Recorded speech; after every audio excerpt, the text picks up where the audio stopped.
महावितरण शाखा कार्यालय जुळे सोलापूर येथील सहाय्यक अभियंत्याला 3,000 रुपयांचे लाच रक्कम स्वीकारत असताना रंगेहात पकडण्यात आला आहे. अमित विलासराव रेडेकर, सहाय्यक अभियंता, महावितरण शाखा कार्यालय जुळे सोलापूर असे लाच रक्कम स्वीकारलेल्या सहाय्यक अभियंत्याचे नाव आहे. यातील तक्रारदार ग्राहक हे ग्राहकांच्या मागणीप्रमाणे घरावर सोलार सिस्टम बसवण्याचे कामकाज करत आहे. जुळे सोलापुरात ग्राहकाच्या घरावर वीज बिलानुसार 3.5 किलोवॉटचे सोलार सिस्टम बसवण्याकरिता ऑनलाईन पद्धतीने अर्ज केला होता. सदरचा अर्ज जुळे सोलापूर येथील महावितरण कार्यालयाकडे प्राप्त झाले होते.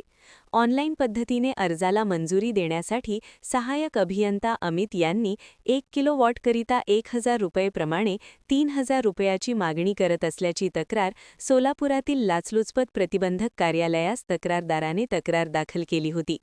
तक्रारदाराने दिलेल्या तक्रारीवरून लाचलुचपत प्रतिबंधक विभागाच्या पथकाने पडताळणी करून महावितरण शाखा कार्यालय जुळे सोलापूर येथील सहाय्यक अभियंता अमित विलासराव रेडेकर यांना 3,000 रुपयांची लाच रक्कम स्वतः स्वीकारली असून सहाय्यक अभियंता याच्याविरुद्ध विजापूर नाका पोलीस ठाण्यात भ्रष्टाचार प्रतिबंधक कायदा कलम 7 प्रमाणे गुन्हा दाखल करण्यात आला आहे. बंधुप्रेम न्यूज चॅनलला लाईक, सबस्क्राईब व बेल आयकॉन दाबायला विसरू नका. धन्यवाद.